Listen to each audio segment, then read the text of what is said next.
all of this, and I must admit, with all due respect to all of your companies, I hear a lot of Johnny-come-latelys. There's a lot that I think you could have done earlier. I suspect that your advertising department has watched the profits go up, and I wish they'd spent some of those profits earlier at looking at what the content was. And I do know that we have to be very careful not to be censors, but I'll start with you, Mr. Stretch. We know that an estimated 126 million people, as one other witness said, were exposed to misinformation posted by Russia's Internet Research Agency on Facebook. The vast majority of this was not associated advertisement. It's free Russian propaganda that is spread like wildfire. Now, let me show you.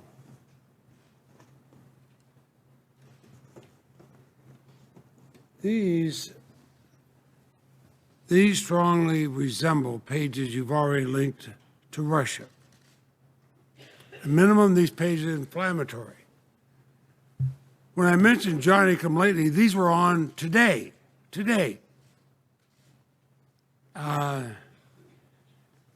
it's a problem. Now, can you tell me with certainty that none of these pages were created by Russian-linked organizations? They're very similar to some we've seen before.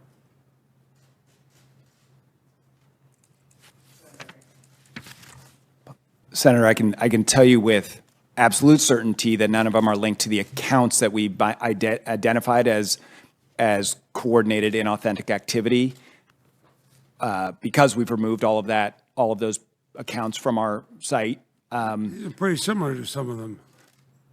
The core problem with the accounts we identified was a lack of authenticity. So it wasn't so much the content, although to be clear, much of that content is offensive and has no place on Facebook. But the real problem with what we saw was its lack of authenticity, the fact that it came from fake accounts masquerading as authentic individuals on Facebook.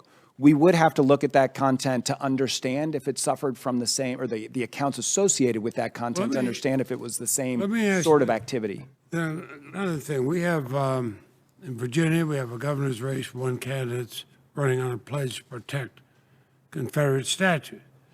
In Alabama, we have a Senate candidate who reportedly called being gay detestable, said that Muslims should not be allowed to serve in Congress. Now, these seem like the kind of things that could be exploited, just as the Russians did with the 2016 presidential election.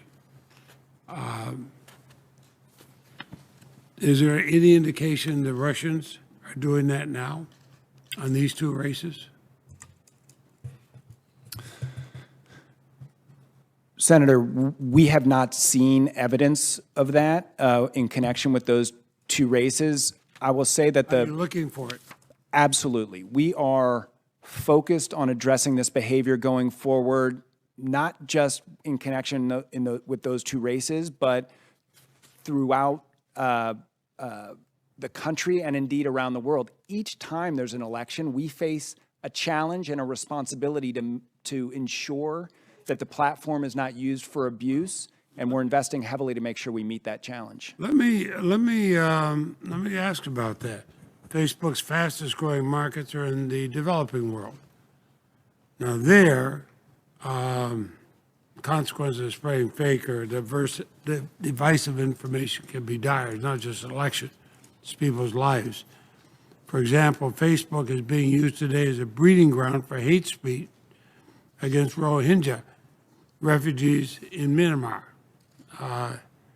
These are especially vulnerable people. They're being violently persecuted. The leadership in that country is not doing a darn thing, even though it includes a Nobel Peace Prize recipient, not doing a darn thing to stop this persecution. In Cambodia, the authoritarian government is exploiting social media to smear dissidents. what are you doing? You're monetizing, increasingly monetizing information from users in the developing world, and you have an absolute right to do that. But what are you doing to make sure it's not used to undermine nascent democracies, especially in the undermining? It's not losing votes, it's losing lives. Senator, thank you for the question. It's really an excellent point and a very challenging topic. As anyone who has followed the news is aware, the tragedy that's unfolding in Myanmar is horrifying. We view our platform in that sense as a vehicle for providing greater visibility into what's going on around the world and greater visibility into human rights abuses. Now, we do have an obligation to make sure that it is not misused. And the way we're talking about lives. Senator, Myanmar is an example of that in Cambodia. Okay, well, I don't disagree, and we have teams with language competence who are working with local organizations to understand the particular challenges associated with operating in those regions and to make sure we get it right. We do believe we have a role to play in raising visibility, but at the same time not be used as a tool to, for example, foment hatred or glorify violence in any way. well, you can understand our concern. I mean, Russia's Internet Research Agency set up a fake Twitter account to their Tennessee Republican Party. They sent out a stream of fake claims, including allegations of voter fraud. People knew it was, and yet it was retweeted by Kellyanne Conway, Donald Trump Jr., and even President Trump last month, even though everybody knew it was fake. This is what happens. It is frustrating. I don't say it as a Democrat. I say it as an American.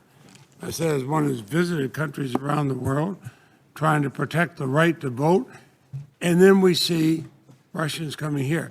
So, speaking of voting, I will now go and vote. But please understand, I admire what you've been able to do in reaching people, but you have a great responsibility. Not only can elections be swayed this way by people who are not favorable to the United States, but people can die. So thank you. Thank you. Blumenthal.